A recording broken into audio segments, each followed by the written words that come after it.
Our topic is ballot harvesting.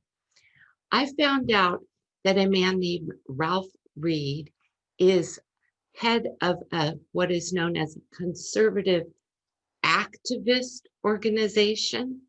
And I would like to share with you a quote regarding what is known as ballot harvesting, or in this case, he wants to take control of people's ballots within churches.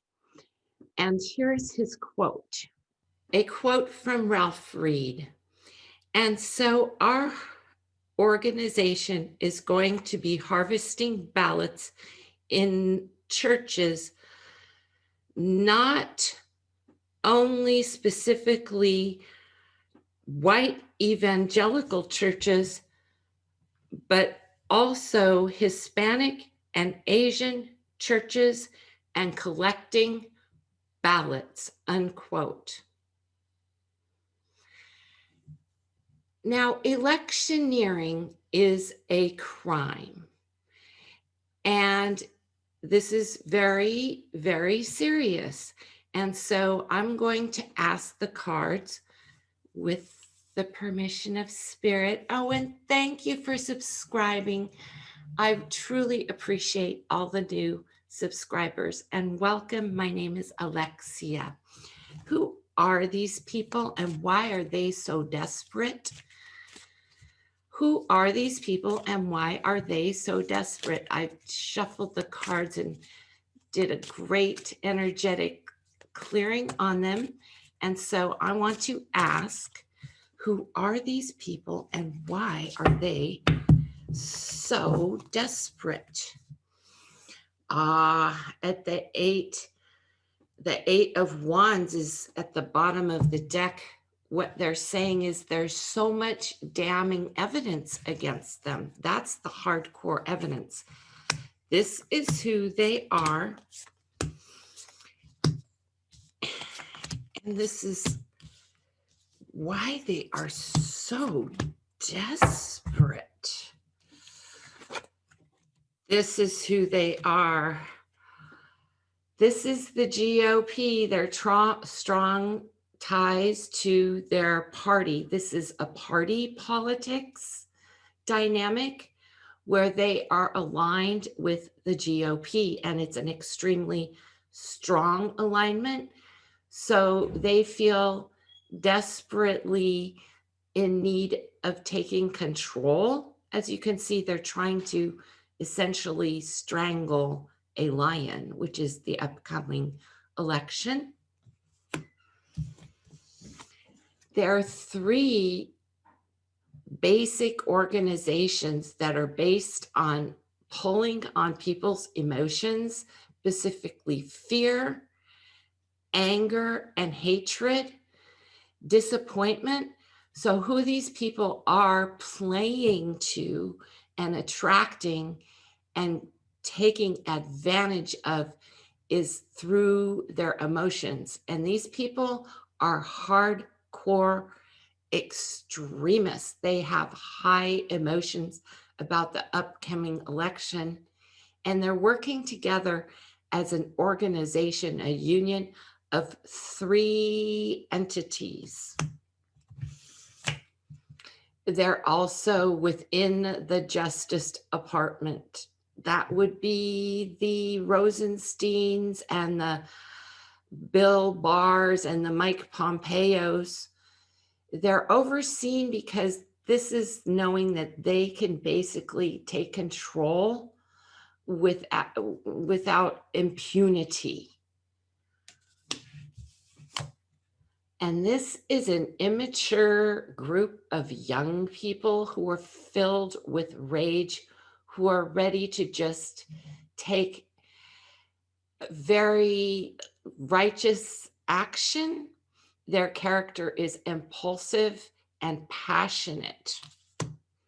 Now let's ask for clarity on the three organizations. Who are these three organizations? Who are these three organizations? The first organization, once again, it's the underlings in the Justice Department. This is the reverse hermit. These are people who've come out of quarantine. These are people who are breaking CDC guidelines. They're people who don't want to wear masks. And the reverse emperor. This is people who are very confused about Donald Trump as a candidate. They're having a difficult time supporting them. So they want to basically supersede Donald Trump by establishing the Republican Party because they are afraid basically of the loss of the office of the presidency. And so these people are basically within the Congress and other factions who want to maintain control of the Republican Party as a power player. Why are they so desperate? Okay, now I put this up so I can see this. This is stealing the ballots. The essence of this reading is they're not harvesting the ballots. Their intention is to steal the ballots. But why are they so desperate? They're desperate because they're desperate for money. They also don't think they have enough votes to win. They are so afraid of the economic losses that are going to be coming that don't exist in their minds. They're desperate because they don't know what's going to happen once the blue wave comes and the Senate seats are overtaken. By the way, there's a special election for one of the House of Representatives that's in October that's being decided right now. And he could be positioned to take a seat at the end of October and start to change the balance in Congress right away. So they know that their balance of power in the Senate and Mitch McConnell is hanging in the balance. That's why they're so desperate. And they're desperate because of COVID. They know it's going around and it's out of control. And so they think they can control the results of the election. They don't want to cop to the economic malignment that has happened due to the coronavirus. They don't want to take responsibility. This is why they're really desperate. They're desperate because they don't know how to take control of the pandemic. And they're planning on leaving. I mean, these people are not planning on staying. They are not planning on remaining in power in the Senate. That's why they're so desperate.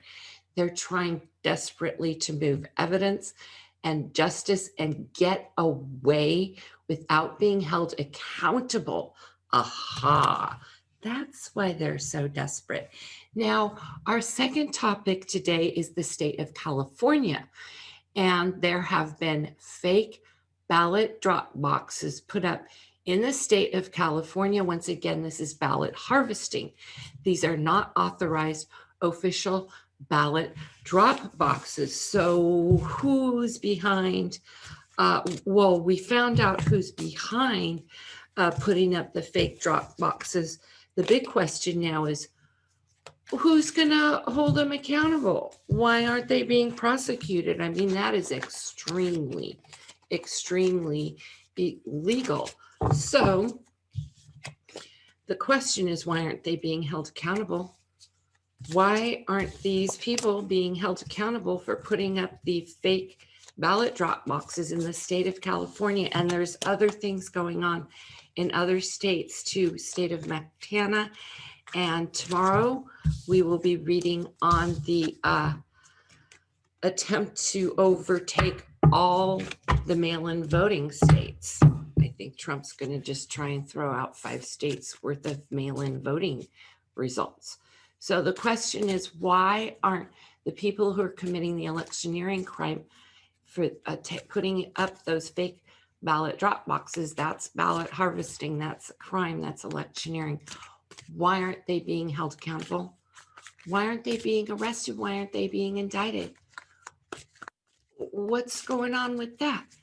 Why aren't the people who've been putting up the fake ballot drop boxes in the state of California being held accountable?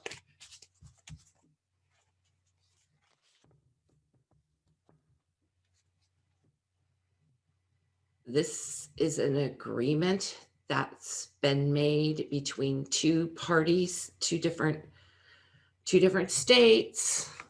Basically, why are the people who are electioneering, committing the crime of electioneering, not being held accountable?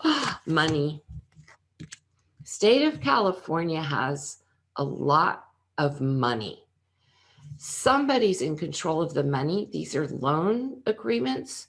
So this agreement that someone in the state of California owes somebody money, and it's a betrayal. It's a betrayal to the Electoral College by none other than someone like Devin Nunes, someone who's a congressperson in the state of California. McCarthy, Senator McCarthy. This is Devin Nunes. Oh my God. I mean, these are the senators. The Republican senators. Whoa. It's their hope, it's their wish and their dream to be able to steal these elections. And as you can see, it's going to be the end of not just their term. So the reason that they're not prosecuting these people at this time is because McCarthy and Nunes are being voted out. It's the end of their term. The people who have been putting up those fake ballot drop boxes in the state of California are about to be voted out. It's the end of them. So that's why they're not prosecuting them at the time. This time, there's too much money involved. Thank you for coming today. Namaste. Have a great day.